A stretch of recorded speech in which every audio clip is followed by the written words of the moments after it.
दुनिया के जितने नेचुरल रिसोर्सेज हैं, जितने प्राकृतिक संसाधन हैं, उन सारे संसाधनों पर उनका कब्जा हो जाए और वो अपने हिसाब से पूरी देश को, पूरी दुनिया को संचालित करें, चलाएं, उत्पादन करें और अधिक से अधिक मुनाफा कमाएं। तो मुनाफा की जो संस्कृति है वो संस्कृति पूंजीपतियों की संस्कृति है। ये बड़े बड़े उद्योगपतियों की संस्कृति है, मुनाफे की संस्कृति। जैसे आपसे 1 किलो गेहूं अगर कोई दुकानदार लेता है तो अगर दोबारा जब आप दुकान पर गेहूं खरीदने जाते हैं तो उतनी कीमत नहीं देता है, उसका दोगुना कीमत लगाता है। जब वही गेहूं मैदा बन के आता है तो उसकी कीमत 5 गुना हो जाती है। जब उसी मैदे का बिस्कुट बन जाता है तो उसकी कीमत 100 गुना हो जाती है।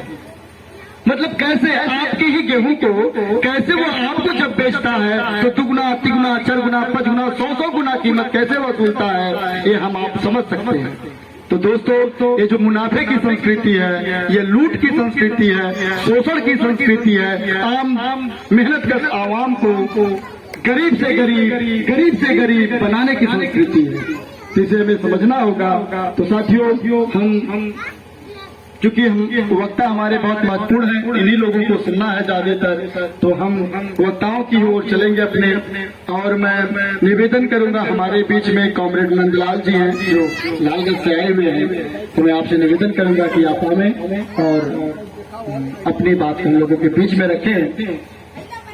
कहते हैं बदलेंगे फिजाओं के रंग, मौसम के तेवर बोलते हैं।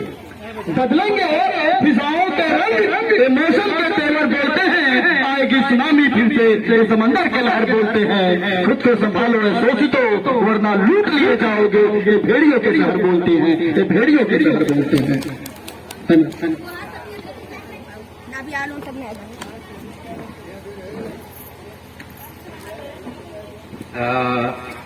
आज हम लोग बाबा साहब अम्बेडकर की 65वें परिनिर्वाण दिवस पर यहाँ इकट्ठा हुए हैं और उस पर जितने भी साथी आए हुए हैं उनके बारे में एक चिंतन, अपने विचार प्रकट करने का यह मौका है, एक दूसरे को समझने का एक मौका है। तो हम सर्वप्रथम इस आज की इस परिनिर्वाण दिवस की अध्यक्षता कर रहे अध्यक्ष जी और दूर से आए हुए हमारे साथी अफलातून जी बनारस से और एक साथी इलाहाबाद से, और इस तरह इन महाविभूतियों ने भी आज के इस अवसर पर कुछ देने और कुछ लेने की कोशिश करेंगे। उसी में हम लोग भी आए हैं आजमगढ़ से, तो कुछ अपना विचार यहाँ के लोगों को देने और उनसे कुछ सीखने भी आए हुए हैं। तो हम इस आज की बैठक में इकट्ठा हुए भाई बंधु, हमारे नौजवान साथी, माताएं, बहनें, दरअसल आज दिन हम महापुरुष की बात पर यहाँ इकट्ठा हुए हैं। वह एक अछूत परिवार में पैदा हुए थे। उस जमाने में, जिस जमाने में उन आदमी को जानवर से भी बदतर समझा जाता था, इस ब्राह्मणी व्यवस्था ने इस कदर इंसान को एक दूसरे से दूर रखने की सारी चेष्टाएं करते रहे। दरअसल बाबा साहब ऐसे परिवार में पैदा हुए थे हर चीज से वंचित, आने जाने में दिक्कत, एक जगह बैठने में दिक्कत, पढ़ने में दिक्कत, माने सारी जो भी व्यवस्थाएं थी उनके खिलाफ थी। इसीलिए उनमें एक अंदर जो एक भावना थी कि दरअसल हम लोग इंसान नहीं है, हम लोगों की जिंदगी जानवरों से भी बदतर है। इसके कैसे निजात पाया जाए, इसके निजात पाने के लिए वो जीवन पर्यंत छात्र जीवन से लगाए, किस तरह उनको पढ़ने में दिक्कत होती थी, एक किनारे बैठाया जाता था। माने सारी जिंदगी उन्होंने झेला इस ब्राह्मणी व्यवस्था के ने त्रस्त किया, लेकिन इसके बावजूद भी वो अपनी हार नहीं माने। तो उनके बारे में हम आप लोगों को कुछ जो घटनाएं हैं बीच में उन्होंने क्या क्या किया है उसके बारे में अपने विचार रखूंगा। दरअसल वह 15 मार्च 1947 को एक 15 मार्च 1947 को वह संविधान सभा में अपना वक्तव्य दे रहे थे कि भाई हम एक अपना ड्राफ्ट संविधान का एक दरअसल वो भारत का एक समाजवादी संविधान बना करके लाए थे और उस संविधान कमेटी के अध्यक्ष डॉक्टर राजेंद्र प्रसाद को वह दे रहे थे कि भाई इसमें जो भी आपके समझ में आवे, इस संविधान समिति को जो भी अच्छा लगे इसमें कुछ हमारी बातों को उसमें जोड़ें। लेकिन इनके सारे जो इनका एक संयुक्त भारत का संविधान था, एकदम वो इनकार कर दिए लोग, क्योंकि उसमें सही माने में एक समाजवादी दिशा इन्होंने दिया था कि यदि हम भारत में आजाद होते हैं तो जितनी भी संपत्तियां हैं, बैंक, बीमा, सारी संपत्तियों का राष्ट्रीयकरण कर दिया जाए, तो इससे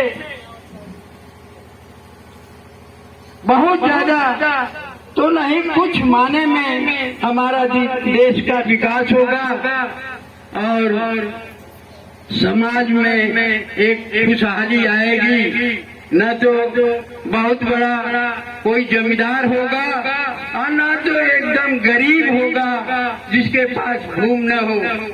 इस तरह उन्होंने व्यवस्था दिया था, लेकिन उसको एकदम इनकार कर दिए। जो हम कहते हैं आज कि बाबा साहब ने दरअसल आज भी है, मनाते भी हैं कि बाबा साहब ने संविधान बनाया, लेकिन सही माने में जो बाबा साहब ने संविधान दिया आज भी हम लोगों को दिल दिमाग में नहीं है। वो संविधान को ये सब रिजेक्ट कर दिए। ये अपना संविधान उस जमाने में जो संविधान सभा थी, दरअसल उन्हीं का एक तरह से संविधान सभा थी, क्योंकि उसमें वो शर्त था जो बहुत बड़ा पैसे वाला हो या पढ़ा लिखा हो, डिग्री धारक हो, या राजा महाराजे के घर के लोग हों, उन्हीं को संविधान में जाने का हक था, वही चुनाव जीत करके जाते थे। तो उस समय हमारे दलित समाज में या पिछड़ा समाज में कोई ऐसा नहीं था जो संविधान सभा में जा सके। तो उस संविधान सभा जो बनाने वाली बात थी, उसमें दलित और पिछड़े वर्ग का कोई पहुंचेगा ही नहीं, तो उनकी वाली बात उसमें लागू कैसे होगी? बाबा साहब ने किस तरह उस संविधान में पहुंचा?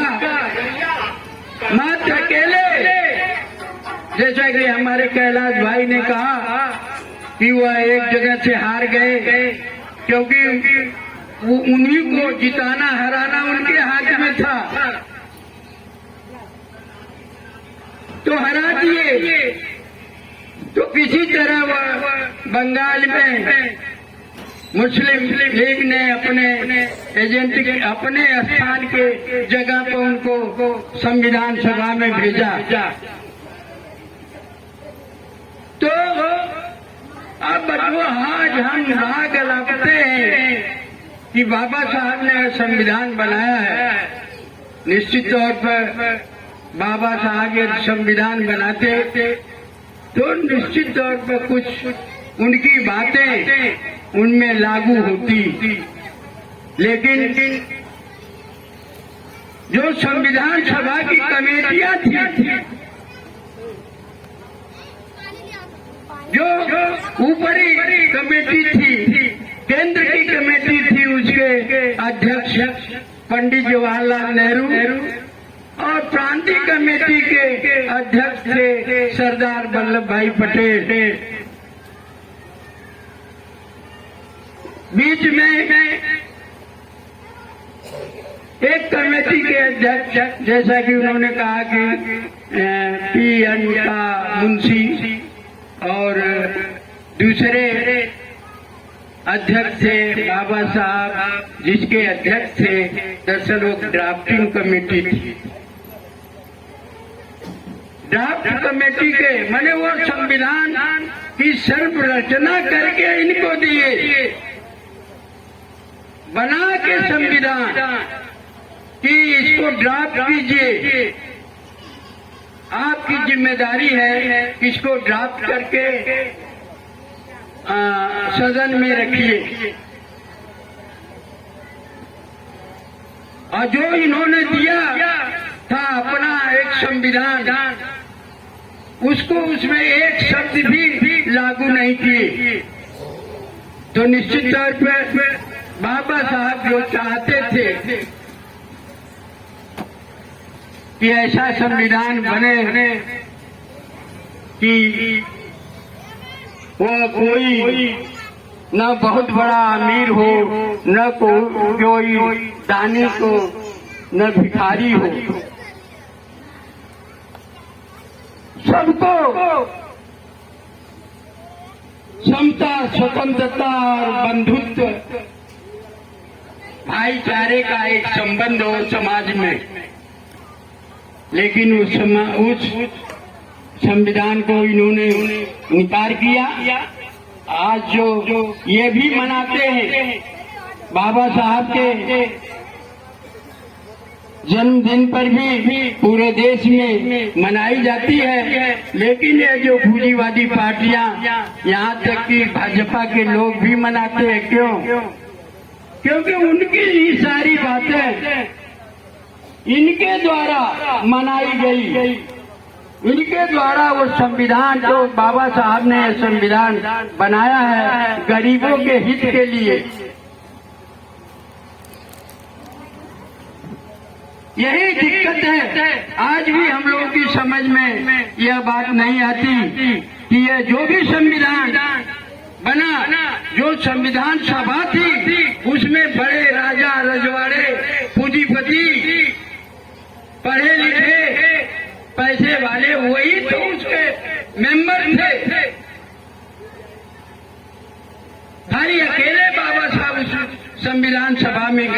थे, तो कैसे आपके हित में वह संविधान कैसे बनाए? आप समझिए आज भी कि एक पूंजीपति खरबपति अरबपति होता जा रहा है उसी संविधान के थ्रू, और गरीब होता जा रहा है। उस संविधान में ऐसे सारे मौके हैं उनको देश लूटने का। जैसा कि हमारे साथी ने बताया, आज की जो सरकार है, व्यवस्था है, सब चीज पूंजीपतियों के हवाले, माने कारपोरेट जो बड़े बड़े पूंजीपति हैं हिंदुस्तान के, उनके हवाले कर रही है। तो बताइए, ये और कह रहे हैं कि ये देश के विकास के लिए हो रहा है। अभी जैसा कि ये साथी ने बोर्ड लगाया, संयुक्त जो किसानों का ही 1 साल से आंदोलन दिल्ली के बॉर्डर पर चल रहा था, और उसमें सही माने में वो बड़ा किसान, धनी किसान पंजाब, हरियाणा और पश्चिमी उत्तर प्रदेश का था। ये सरकार जब उनकी सारी जमीन पूंजीपतियों के हवाले कर रही थी, वह गरीबों के हवाले नहीं बल्कि पूंजीपतियों के हवाले, तो उन्होंने मरने जीने का संकल्प लेकर के 1 साल से वहां उस धरने में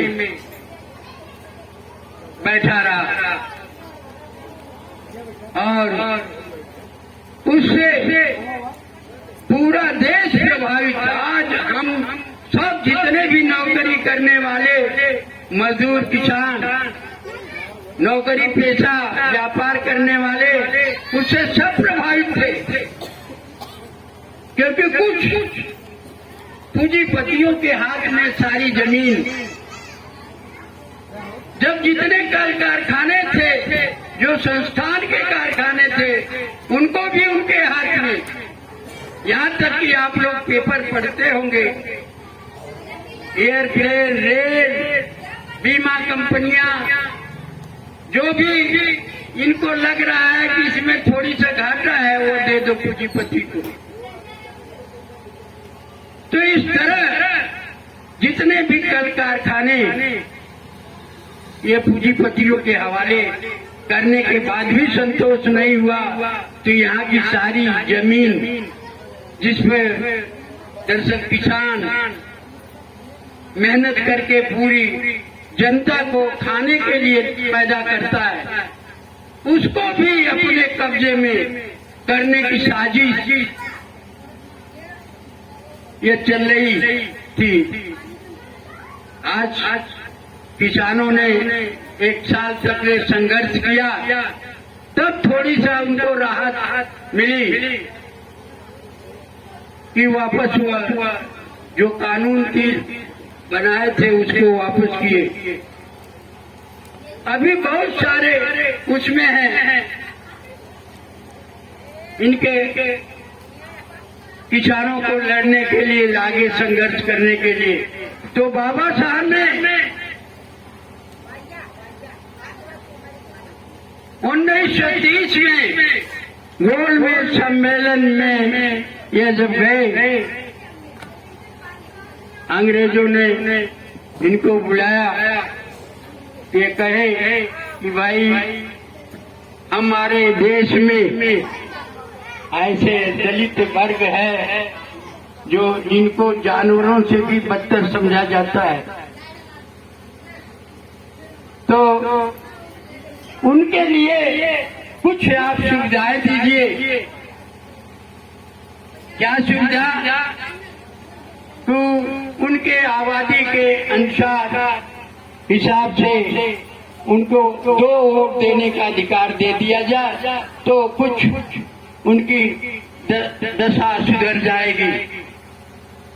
एक को अपने लिए वोट दे, एक उनके लिए वोट दे। एक अपना चुनाव अपने लिए करें। यदि आरक्षित सीट है तो दूसरे का मत देना, वो खुद चुनाव करें किनको देना है, किनको संविधान में भेजना है, और दूसरा उनके चुनाव भी ये लोग करें।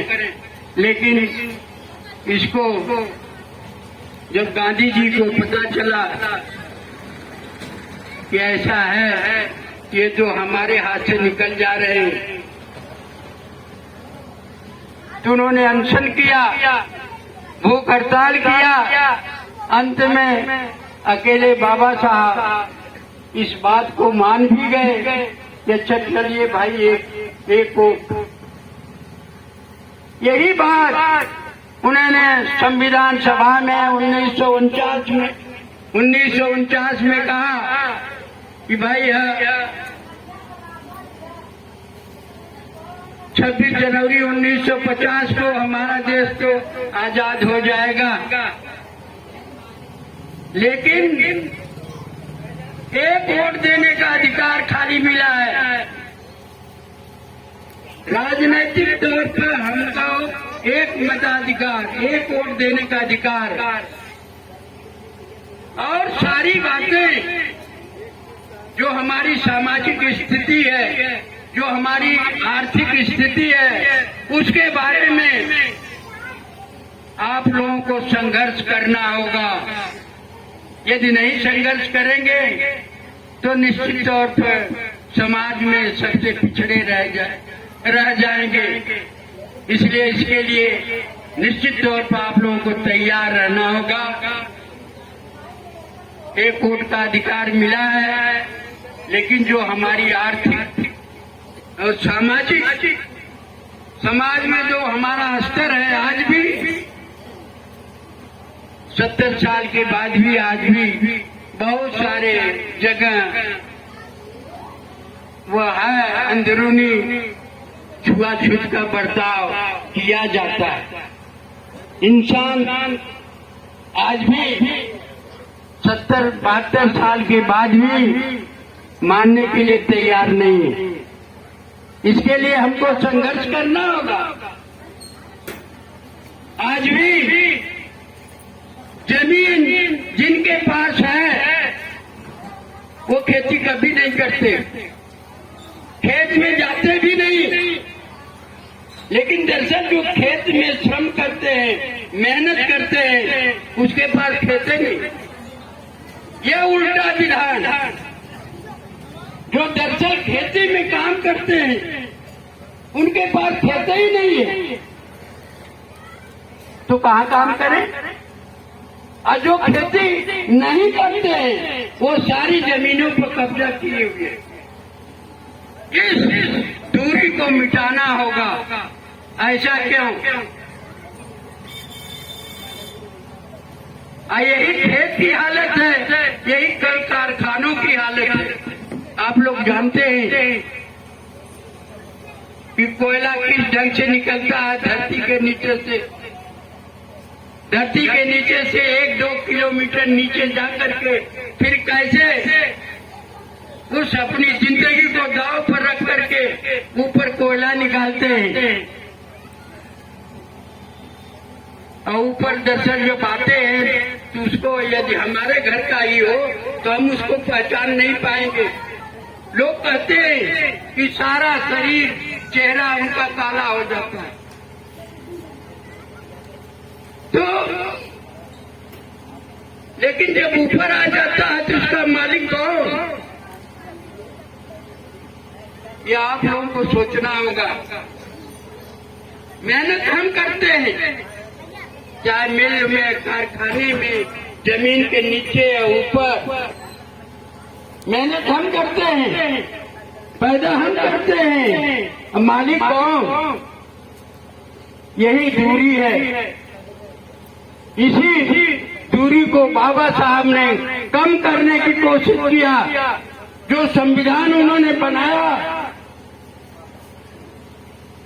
समाजवादी सिद्धांत जिसमें उन्होंने कहा कि सारी चीजें राष्ट्रीयकरण होनी चाहिए, राष्ट्र की संपत्ति होनी चाहिए, उसमें भारतवासियों को विकास का, नौकरी का उनको मौका मिलेगा, लेकिन यह नहीं माने। तो आज है वो फंसी हुई बात। इसके लिए निश्चित तौर पर पूंजीपति अरबपति करोड़पति बनता जा रहा है, गरीब और नीचे गरीब बनता जा रहा है। इस खाई को कैसे दूर किया जाए, यह मंथन करने वाला समय है। तो इसके लिए निश्चित तौर पर हमको, जैसा कि बाबा साहब ने कहा, हमारे इसमें है कि भाई शिक्षित बनो, मैं पढ़ो, काहे की पढ़ाई, हमारे घर के ही यदि डीएम है किसकी सेवा करता है, उसी पूंजीपतियों की। यदि हम संसद में जाता है हमारे घर का, तो जो संविधान है उनका, उन्हीं की सेवा वो भी करते हैं। आज की स्थिति है 131 सांसद दिल्ली में एससी के हैं, एसटी के हैं। यदि वो चाहें तो निश्चित तौर पर मोदी को नकेल अपने हाथ में रख सकते हैं, या जब चाहे तब गिरा सकते। लेकिन जीत के तो हमारे घर से जाते हैं।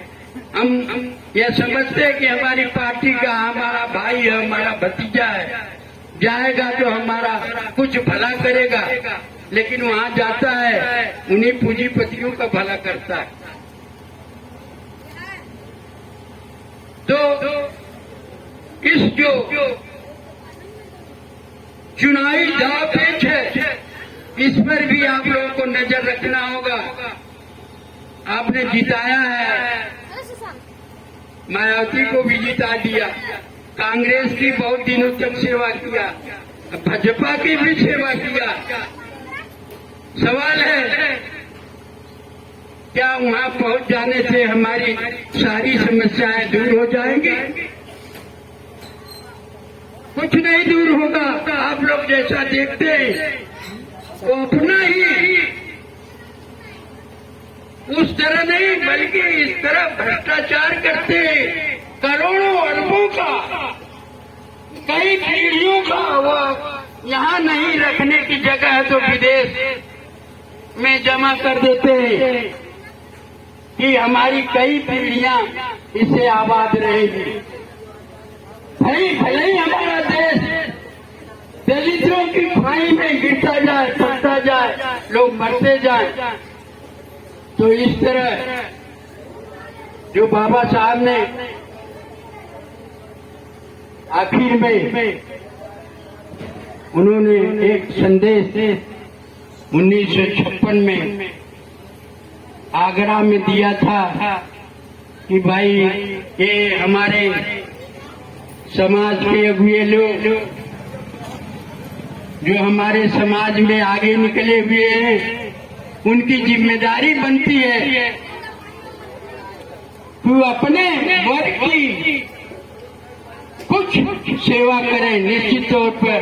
तब इसीलिए आरक्षण आया कि समाज में कुछ आरक्षण से आगे निकल जाएंगे और इन्हीं दलितों की वह सेवा करेंगे।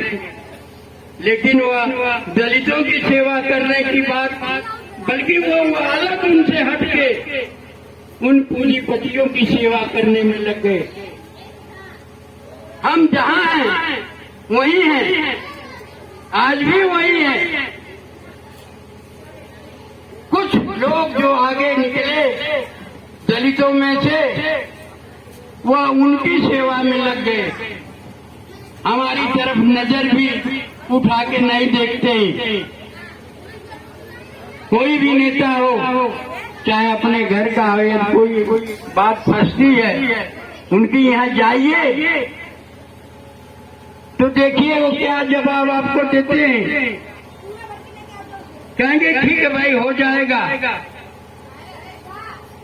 वही जाए पैसा वाला पहुंचा, उनको बगल में बैठाएंगे और सौदा हो जाएगा, काम उनका हो जाएगा। भाई वो हमारे घर के हैं। स्थिति यह है हमारे देश की।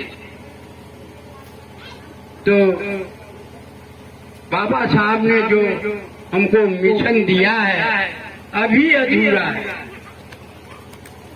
जो उनकी एक समाजवादी सोच थी,